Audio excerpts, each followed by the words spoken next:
Welcome to another episode of the Holistic Sister Circle. Today we have Marisa Moon with us, and Marisa is a national board certified health and wellness coach, a master of primal health coach, and an intermittent fasting coach at marisamoon.com. Also ranked as Google's #1 intermittent fasting coach since 2018, Marisa's recently published a #1 new release and Amazon bestseller titled Not So Fast, which I'm so excited to discuss with you guys today, and the smarter, more gradual approach to intermittent fasting benefits that last. Marisa is recognized as a leading expert in the fasting community, especially when it comes to flexible intermittent fasting strategies that work for real life. Through her relatable coaching style, Marisa helps frustrated dieters put an end to the confusion about what's healthy and finally experience results that last. Marisa, I am so excited to have you here, and I'm so excited to talk about this because this is something that I struggle with too. I'm so happy to be here. Finally, Vera and I have been in touch for months, so it's really nice to see it come together now. Yes, me too, me too. So, for those of who don't know what intermittent fasting is, I would love for you to just start there. What is Yeah, intermittent fasting? Why should we be doing it? right. Well, you've probably heard about it if you're listening right now. Everybody seems to have heard about it, but to be clear, it's intentionally taking breaks from eating overnight, like kind of tacking it on to either before bedtime or after bedtime, or usually a little bit of both, so that you're fasting longer than a measly 8 hours, which a lot of us got in the habit of doing, where we just eat all the way till bedtime and we're snacking, all night. Some people even snack in their beds. And then, you know, most people aren't even sleeping 8 hours, but let's just say you happen to be in bed for 8 hours and then you eat or put sugar in your coffee or whatever first thing in the morning when you wake up. So for a very long time now, as modern society, most of us have been living without enough breaks from eating. And so intermittent fasting seems to be trending wildly, but it's really getting back to what our bodies require so that it can work on cleanup and reducing inflammation and, providing energy in different ways. And we actually don't need food around the clock to have energy in a lot of ways that kind of robs us of energy, because just digestion in general is a very energy intensive process. And there's tons to learn there to unpack, but we are designed for this break. And so I say everybody, whether you like intermittent fasting and the idea of it or not, should strive for a 12-hour break overnight between the last time you ate and the next time you're going to have sugar or something in your coffee. And I love that you're bringing this up too, because I was reading, thankfully, Marisa gave me a snippet of her book, but when I was reading through it, I know you talked a little bit about the circadian rhythm. Can you talk a little bit more about what that is and how that correlates with how we should be eating throughout the day? Yeah, it's not the easiest thing to just like dive right into, but bear with me, everyone. The circadian rhythm is important to all living things. And as humans, most of our bodily functions are orchestrated by this system called the circadian rhythm, which is essentially your biological clock. It's like this inner clock that somehow magically, mystically just works with the rise and fall of the sun. And it becomes so rhythmic that your body is expecting cues like sunlight or the time you eat or when you sleep. It's expecting cues to be predictable so that it can go ahead and automatically release certain hormones or make you more tired or make you more awake or lots of things like our hunger hormones and sorts of things that we battle with every day. And what most people don't realize is it's because they're, for instance, waking up at a different time every day of the week. They're like, oh, I have a late meeting tomorrow, so I'm going to try and sleep till 9 instead of getting up at 8. And on the weekends, they're like, oh, I'm just going to stay up till 2 a.m. and I'm going to sleep until 10 a.m. And your body is like all over the place, jet lagged from that. And it starts to manifest in so many different ways. But one of the primary ways is you're going to wake up groggy all the time. You're going to feel hungrier when you don't understand why you're hungry. You're going to have sugar cravings or relentless cravings that are really sort of like distracting you from anything you're trying to do. You might have more emotional outbursts. You might have less stability in your ability to manage anxiety. There's just like endless ways that your body is going to be screaming at you like, I need your rhythms to be more predictable so I can work on all this other stuff to keep you well or fight you from disease. Oh my gosh. And when I'm just thinking about this too, like what are the timestamps of the circadian rhythm that Well, we should we're be all following? on, I mean, we're on a 24-hour clock. So there is some magic to that 24 hours. Even if we went to sleep in a cave for a week, which some people have done to test these theories, your body is going to initially try to wake up around the time that the sun is up, and you're going to get tired when the sun would normally be down, even if you don't see any sunlight.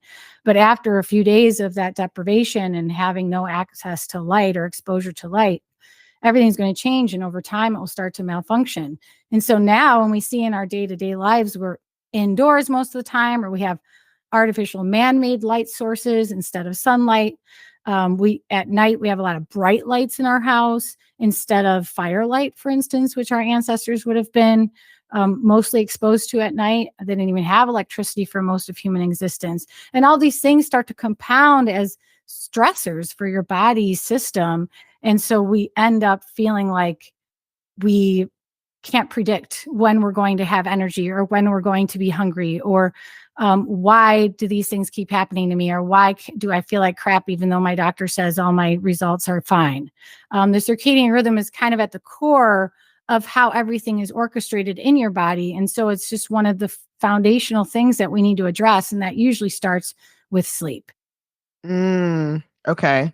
And I wonder, and you may have some knowledge on this too, but when we're just on the computer late at night and that really not allowing us to focus, because Mhm. normally when you're on the computer really late and then you decide to turn your computer off or your phone off and then you actually go to bed, you're still processing the things that you just saw. So you're not actually sleeping because your mind is still moving. How does Mm. that affect not just your sleep quality, but when you're actually getting up and ready to prepare for the day and actually break your fast? Like, what does that look like? Well, there's a couple of things you mentioned that I'm wondering, if we should comb through it, because it's one thing to be on your computer at night, but it depends on what you're using and doing on the computer.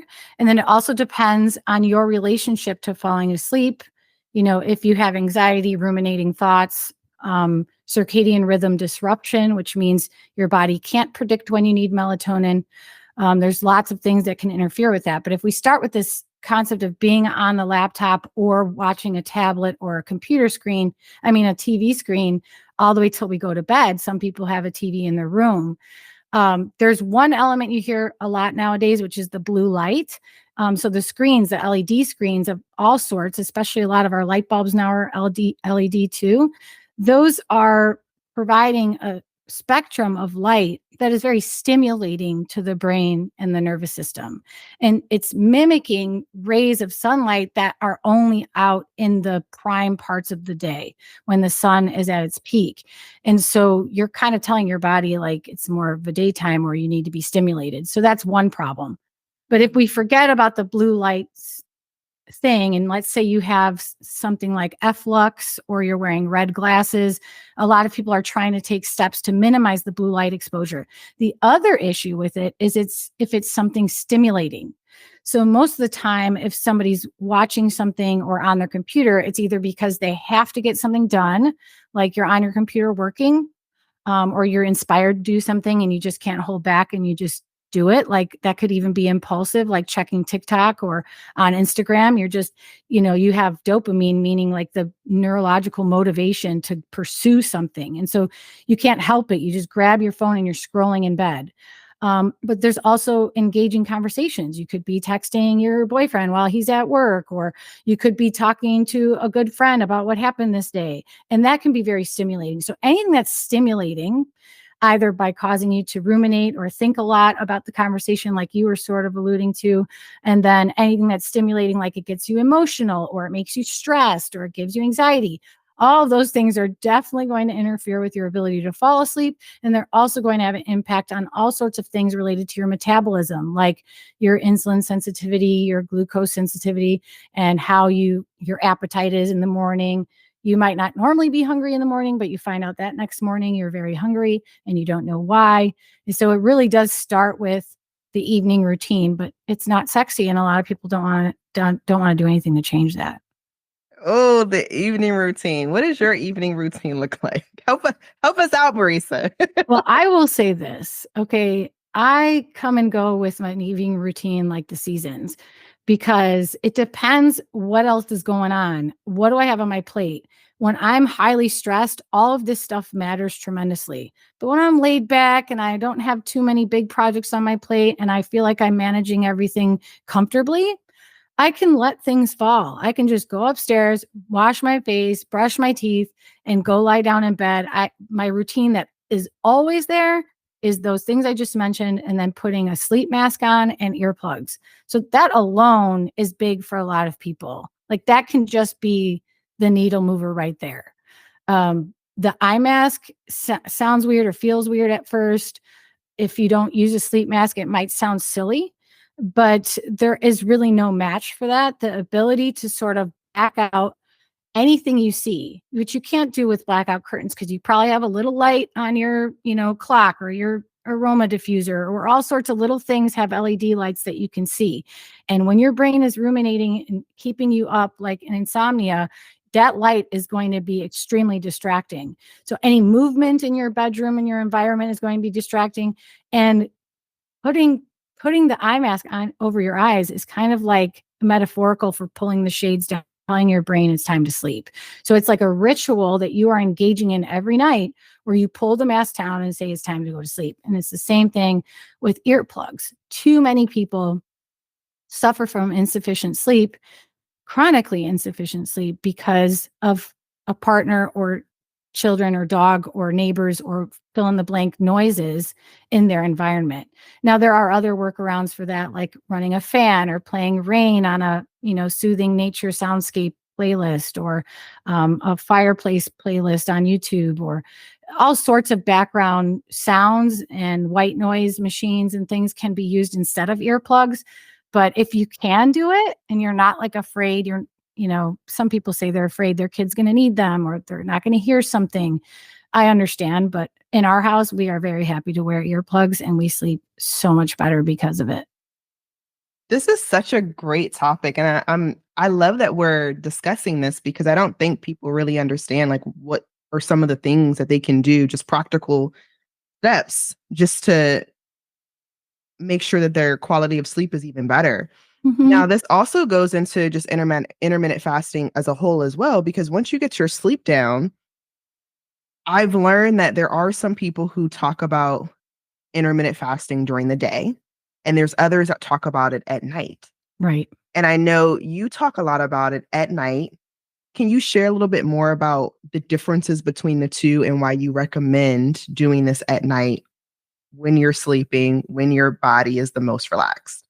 Yeah, there's pretty much nobody who disagrees with that because it's just a matter of how long before you go to sleep are you fasting and how long after you wake up are you fasting. But everybody agrees you have to, capitalize on that 8 hours that you're in bed because first of all, we're naturally not eating while we're sleeping, so that's a given. And then it's just biologically and historically, like genetically, how we're designed to experience a break from food. So if you tried to fast, let's just say what the opposite of that is. It would be I eat breakfast in the morning and then I don't eat until 8 at night. So I eat breakfast at 8 a.m. and I don't eat until 8 at night. Yeah, that's a fast. It's almost like a 12-hour fast, but it's not the same at all because you're not sleeping and because you are going to be dealing with various stressors throughout the day that your body's not dealing with while you're sleeping. But I think most importantly, we should talk about evening fasts versus morning fasts because when you first start, you're going to be thinking, oh, I want to do 12-hour fast. I want to do 14-hour fast. And so you're going to be counting the hours from dinner time. You're going to say, okay, my family and I always finish dinner at 8. So if I go till 8 in the morning, that's 12 hours. If I want to do 14-hour fast, it's going to be 10 in the morning. So 8 p.m. to 10 a.m., you're trying not to break your fast. And in my book, I have like 4 different lists of what breaks a fast because there's a lot of nuance there. Essentially, you want to avoid any sugar and any protein, 0 grams of protein and 0 grams of sugar in, let's say, your coffee, or if you take vitamins at night. Some people take like juice, like cherry juice to sleep, or they take gummy vitamins. Those are going to break your fast. So these are important things to consider. But the reason I promote the fast more in the morning is because it's easier for everybody. It may not be ultimately the most optimal fasting window to fast longer during the day, but it is the easiest. And I see that as ultimately the best because that means we're going to do it. Like if you can't stick to the other way, then why is it even, being recommended? So if you could, it would be ideal to skip dinner instead of skipping breakfast. That's my point. But a lot of people socially and like traditionally, they want to participate in dinner with the people in their household, or just, socially. That's also when a lot of events are happening. That's also when our willpower is the lowest. That's when decision fatigue has really hit. That's when we're exhausted from the day and want to reward ourselves. It's when we're alone or we're watching TV and we don't have other demands on our time. And so nurturing ourselves with food is a very like human thing to do, especially in modern life at night.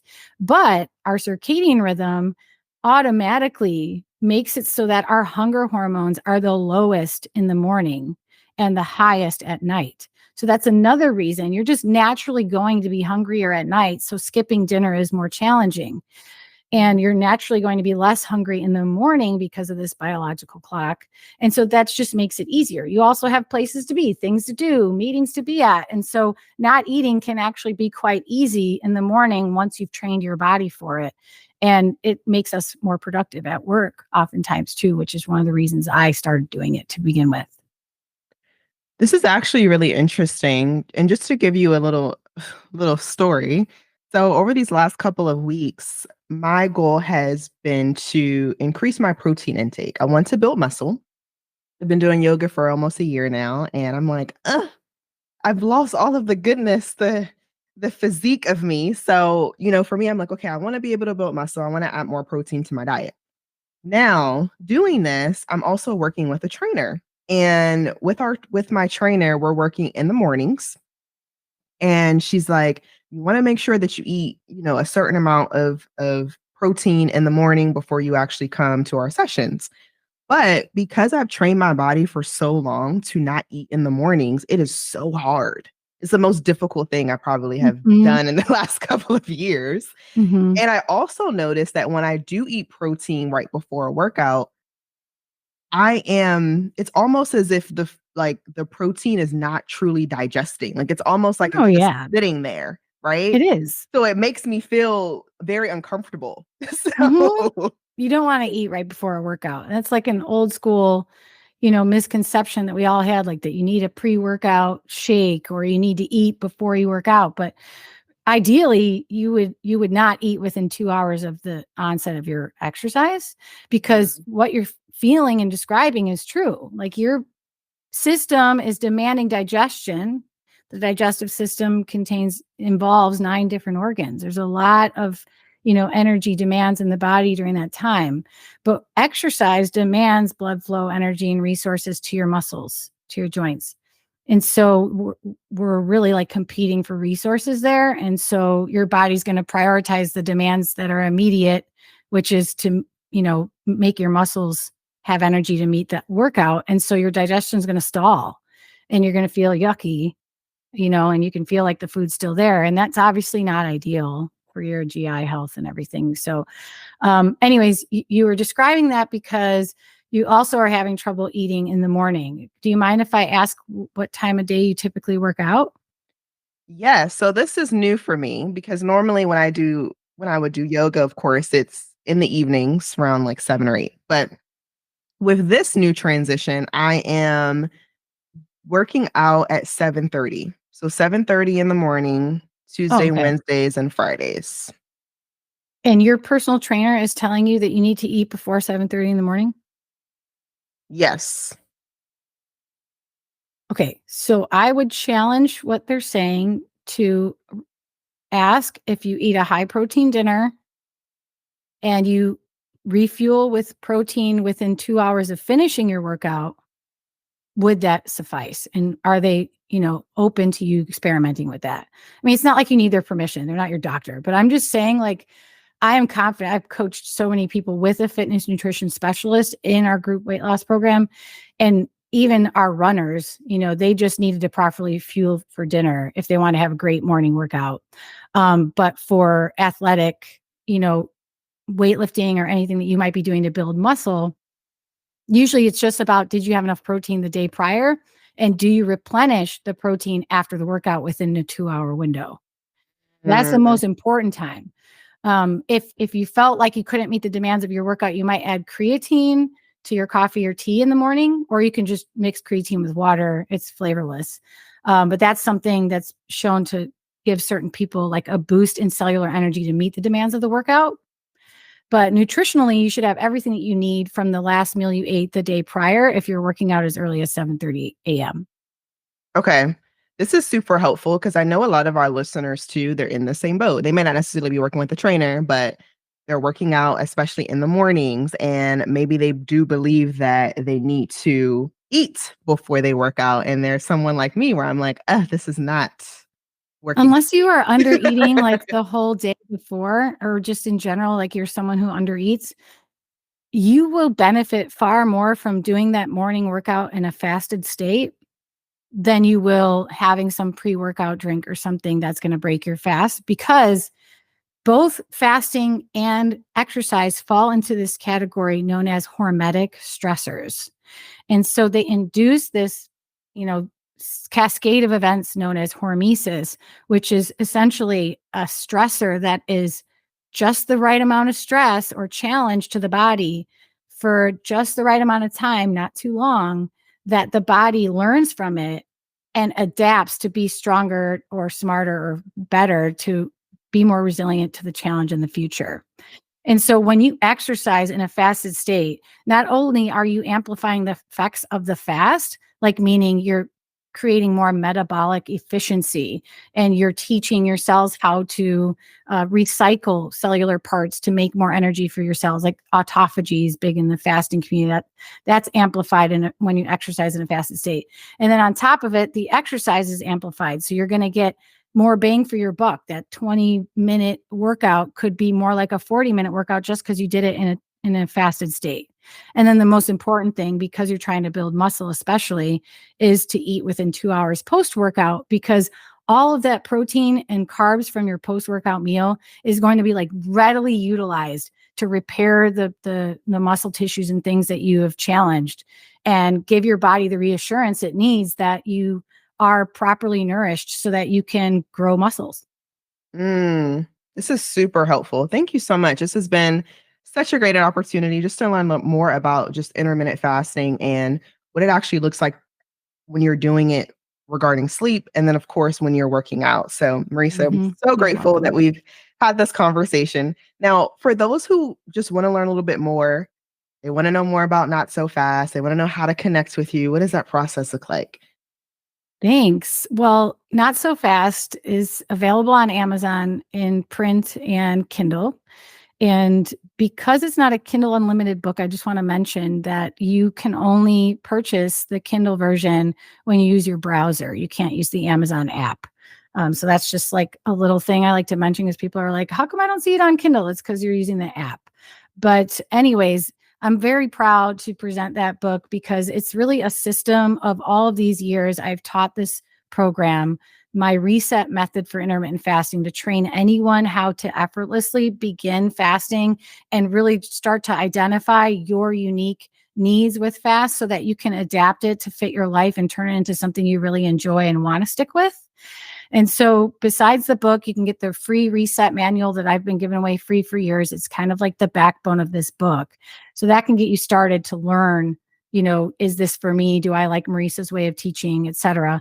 And so that's going to be in a link I'm sure Viera will share, but marisamoon.com/if freedom. At the top of the page, you'll see that reset manual download.